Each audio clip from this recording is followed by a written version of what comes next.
এই ছেলেটি দুনিয়ার যে কোনো গাড়ি 2 সেকেন্ডে খুলে ফেলতে পারে। সে গাড়ির দরজায় একটা বল রেখে জোরে চাপ দিতেই দরজা সহজে খুলে যায়। এরপর আশেপাশে একবার দেখে ভেতরে ঢুকে পড়ে। তার প্রতিটি পদক্ষেপ এতটাই নিখুঁত ছিল যেন সে বহু বছর ধরে এই কাজ করে আসছে। গাড়ির ভেতরে ঢুকেই সে তার ব্যাগ থেকে দুটো পাতলা লোহার রড বের করে আর গাড়ির ডিসপ্লে স্ক্রিনের ফাঁকে ঢুকিয়ে জোরে টান দেয়। এক নিমিষে দামি স্ক্রিনটা তার হাতে চলে আসে। এই একটা জিনিসই তার সারাদিনের খাবারের খরচ জোগাড় করার জন্য যথেষ্ট ছিল। কাজ শেষ করে সে যেই না বের হতে যাবে, দেখে যে দরজা সে খুলেছিল সেটা আর কোনোভাবেই খুলছে না। এটা দেখে ছেলেটা ভীষণ ঘাবড়ে যায়। এক এক করে সে বাকি দরজাগুলো খোলার চেষ্টা করে, কিন্তু সব দরজা ভেতর থেকে লক হয়ে গিয়েছে। এবার ছেলেটা অন্য উপায় ভাবতে শুরু করে। সে দুই পাশের হ্যান্ডেল ধরে গাড়ির কাঁচে তার সমস্ত শক্তি দিয়ে লাথি মারে, কিন্তু কাঁচটা এতটাই শক্ত ছিল যে তাতে একটা ক্র্যাচও আসে না। রাগে সে স্টিয়ারিং হুইলে ঘুষি মারতে শুরু করে। তখনই তার নজরে পড়ে একজন পথচারী এদিকেই আসছে। সে ভয়ে সাথে সাথে সিটের নিচে লুকিয়ে পড়ে। মহিলাটি চলে যেতেই সে আবার ভাবতে শুরু করে, এত দামি গাড়িতে নিশ্চয়ই কোনো টুলবক্স থাকবে। কিছুক্ষণ খোঁজার পরই সে একটা লম্বা লোহার রড পেয়ে যায়। এক মুহূর্ত দেরি না করে সে তার সমস্ত শক্তি দিয়ে রড দিয়ে কাঁচে আঘাত করতে শুরু করে,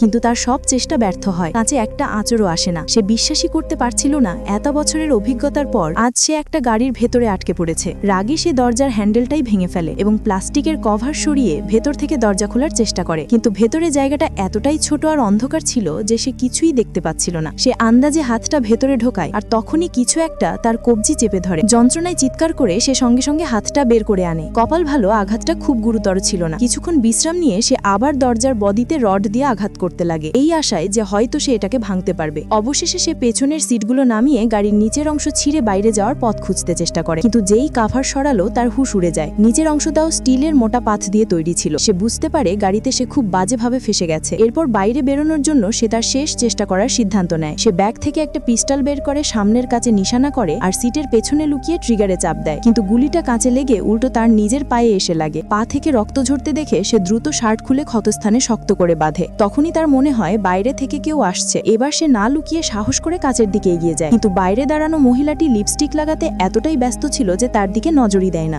মহিলাটি চড়ে যেতে শুরু করলে সে সাহায্যের জন্য জোরে জোরে চিৎকার করে আর হর্ন বাজানোর চেষ্টা করে, কিন্তু মহিলাটি কিছুই শুনতে পায় না। তখন সে বুঝতে পারে এই গাড়িটি পুরোপুরি সাউন্ড প্রুফ। সে সাহায্যের জন্য ফোন বের করে, কিন্তু নাম্বার ডায়াল করতেই ফোনটা অটোমেটিক সুইচ অফ হয়ে যায়। রাগ আর হতাশায় সে বোতলে থাকা বাকি অর্ধেক পানিটুকু রাগ নিঃশ্বাসে শেষ করে ফেলে। তার মনে হয় এভাবে বসে থাকলে সে পাগল হয়ে যাবে, তাই সে ডিসপ্লে স্ক্রিনটা আবার আগের জায়গায় লাগিয়ে একটা গান চালিয়ে সেটার সাথে গাইতে শুরু করে। গানটা শুনে তার মধ্যে কিছুটা সাহস ফিরে আসে আর সে আবার দরজায় রড দিয়ে আঘাত করতে শুরু করে, কিন্তু হঠাৎই স্ক্রিনে একটা কল আসে। ছেলেটা অবাক হলেও সাহস করে কলটা ধরে। ফোনের ওপাশে গাড়ির মালিক ছিল। সে ছেলেটাকে জানায় এটা কোনো সাধারণ গাড়ি নয়, বরং এটিকে বিশেষভাবে ডিজাইন করা হয়েছে। এই গাড়িটি শুধু বুলেট প্রুফ আর সাউন্ড প্রুফই নয়, এর ভেতরে একটা গ্যাস পাইপও লুকানো আছে যা ভুন করে ফেটে গেলে ভয়ঙ্কর কিছু হতে পারে। এটা শুনে ছেলেটা যেখানে ছিল সেখানেই জমে যায়। সে বিশ্বাসই করতে পারছিল না যেটাকে সে সহজ শিকার ভেবেছিল সেটা আসলে অন্য কারো পাতানো ভাত। রাগের মাথায় সে মালিকের উপর চেঁচাতে শুরু করে যেন তাকে বাইরে বের করা হয়, নইলে সেটাকে মেরে ফেলবে। মালিক কোনো কথা না বলে ফোন কেটে দেয়। এর পরপরই গাড়ির এসি নিজে নিজেই চলতে শুরু করে আর ভেতরে ঠান্ডা হাওয়া বইতে থাকে। গরমে অস্থির ছেলেটার প্রথমে ভালো লাগলেও ধীরে ধীরে গাড়ির ভেতরের তাপমাত্রা এতটাই কমে যায় যে সে ঠান্ডায় থরথর করে কাঁপতে শুরু করে। সে এসি বন্ধ করার অনেক চেষ্টা করে, কিন্তু কোনো বাটনই কাজ করছিল না। ডিসপ্লেতে তাপমাত্রা ক্রমশই কমেই যাচ্ছিল।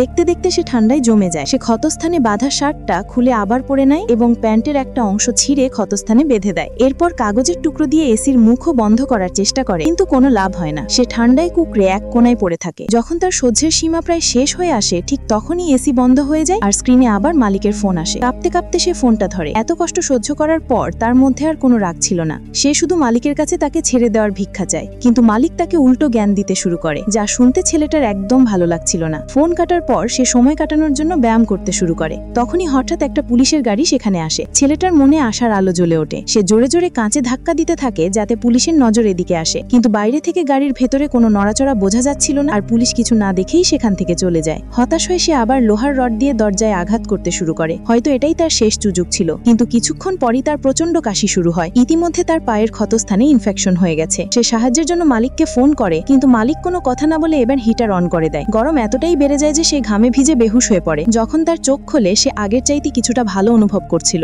সে গাড়ির ম্যানুয়াল বের করে বাইরে যাওয়ার উপায় খুঁজতে লাগলো, কিন্তু দু পাতা পড়ার পর কাগজ থেকে একটা অদ্ভুত গন্ধ আসে। 3 দিন ধরে না খাওয়া ছেলেটা সঙ্গে সঙ্গে একটা পাতা ছিঁড়ে মুখে পুড়ে নেয়। তার মনে হয় যেন সে রুটি খাচ্ছে, যদিও সেটা শুকনো আর স্বাধীন ছিল। তখন তার চোখে জল এসে যায়, যেন তার মায়ের কথা মনে পড়েছে। কিছুক্ষণ পর দুটো ছেলে সেই গাড়িটার দিকে আসে আর সেটা খোলার চেষ্টা করে। সে বুঝতে পারে এরাও তার মতোই চোর। সে তাদের তাদের দেখে খুশি হলেও ছেলে দুটো কাজে এতটাই কাঁচা ছিল যে একজন পথচারী তাদের তাড়িয়ে দেয়। তার শেষ আশাটুকুও নিভে যায়, কিন্তু সে চেষ্টা ছাড়ে না। অবশেষে অনেক চেষ্টার পর সে দরজায় একটা ছোট ছিদ্র করে। ঠিক সেই সময় দুজন লোক পাশের বিল্ডিং থেকে বেরিয়ে আসে। ছেলেটা তার সমস্ত শক্তি দিয়ে সাহায্যের জন্য চিৎকার করে, কিন্তু ছিদ্রটা খুব ছোট ছিল আর বাইরের আওয়াজও অনেক বেশি ছিল। তারা পেছন ফিরে না তাকিয়েই চলে যায়। এটা দেখে ছেলেটা পুরোপুরি ভেঙে পড়ে আর সেখানেই শুয়ে পড়ে। রাতে ঘুমের ঘোরে তার হাত গাড়ির ইগনিশন বাটনে পড়ে আর হঠাৎ করে গাড়িটা স্টার্ট হয়ে যায়। প্রথমে তার মনে হয় সে হয়তো স্বপ্ন দেখছে। সে রিভার্স গিয়ার দিতেই গাড়িটি পেছনে যেতে শুরু করে। সে দ্রুত সিট বেল্ট বেঁধে অ্যাক্সেলারেটরে জোরে চাপ দেয়। গাড়িটি সোজা পেছনের একটা পোলে গিয়ে ধাক্কা খায়। প্রচন্ড আঘাতে পেছনের কাঁচটা ভেঙে যায়। ছেলেটি দ্রুত বেরিয়ে এসে সোজা একটা ফাস্ট ফুডের দোকানে ঢুকে খাবার খেতে শুরু করে, কিন্তু তখনই ম্যানেজার এসে তার কাছে টাকা চায়। ছেলেটা কোনো কথা না বলে তার পিস্তল বের করে শুট করে, কিন্তু এ সব কিছুই ছিল একটা স্বপ্ন। যখন সে দেখে বাস্তবে কিছুই বদলায়নি, তখন সে এই ধাক্কার সহ্য করতে পারে না। সে ক্লান্ত হয়ে সেখানে শুয়ে তার পুরো জীবনের কথা ভাবতে থাকে। আর আফসোস হচ্ছিল কেন সে এই চুরির পথ বেছে নিয়েছে। যদি আরেকটা সুযোগ পায় সে একজন ভালো মানুষ হবে, কিন্তু এখন আফসোস করে কি লাভ? এভাবে কষ্ট পেয়ে মরার চেয়ে সে নিজেই নিজের জীবন শেষ করে দেওয়ার কথা চিন্তা করে। এই ভেবে সে পিস্তল তোলে, কিন্তু ট্রিগার চাপ দিতেই গুলিটা আটকে যায়। মৃত্যুর মুখ থেকে ফিরে এসে সে বুঝতে পারছিল না হাসবে না কাঁদবে। ঠিক তখনই আবার মালিকের ফোন আসে। সে জানায় যে সে গাড়ির কাছে এসে পড়েছে। সে ঘুরে দেখে সত্যি মালিক ফোন হাতে দাঁড়িয়ে আছে। মালিক গাড়ির ভেতরে ঢুকে ছেলেটার হাত থেকে আটকে থাকা পিস্তলটা নেয়। তার এই অবস্থা দেখে মালিক মনে মনে হাসছিল। সে তার ক্ষতস্থানে জোরে চাপ দিয়ে তাকে আরো কষ্ট দেয়। যন্ত্রণায় সে অজ্ঞান হয়ে যাওয়ার ভান করে, কিন্তু তখনই মালিকের ফোন বেজে ওঠে আর মালিকের মনোযোগ সরতেই ছেলেটা হঠাৎ পিস্তল তুলে গুলি চালায়। এরপর সে দ্রুত গাড়ি থেকে নেমে পালাতে শুরু করে, কিন্তু কয়েকদিন না খাওয়ার জন্য তার শরীরে একদমই শক্তি ছিল না। সে আকাশে গুলি ছুটতে ছুটতে এগোচ্ছিল, কিন্তু কয়েক পা যাওয়ার পরই মালিক তাকে ধরে মাটিতে ফেলে দেয়। ছেলেটা ইচ্ছে করেই মালিককে গুলি করেনি। এই পুরো ঘটনাটা একজন পুলিশ দেখে ফেলে, কিন্তু মালিক ছেলেটিকে জিম্মি করে নেয় আর পিস্তল ছাড়তে অস্বীকার করে। কিছুক্ষণের মধ্যেই আরো পুলিশ আর সংবাদ মাধ্যম সেখানে জড়ো হয়ে যায়। মালিক এই সুযোগে তার ভাষণ শোনাতে শুরু করে। তার মতে যেহেতু সে চোরকে ধরেছে, তাই তাকে শাস্তি দেওয়ার অধিকারও তার আছে। পুলিশ যখন দেখে সে কিছুতেই মানবে না, তখন তারা একজন মধ্যস্থতাকারীকে ডাকে। অনেকক্ষণ বোঝানোর পর অবশেষে মালিক ছেলেটিকে ছেড়ে দেয়, কিন্তু মালিক নিজে সারেন্ডার না করে আবার গাড়িতে গিয়ে বসে আর গ্যাস পাইপ ফাটিয়ে নিজের জীবন শেষ করে দেয়। ছেলেটিও তার অপরাধের শাস্তি পায়। জেল থেকে বেরিয়ে হয়তো সে এক নতুন জীবন শুরু করবে।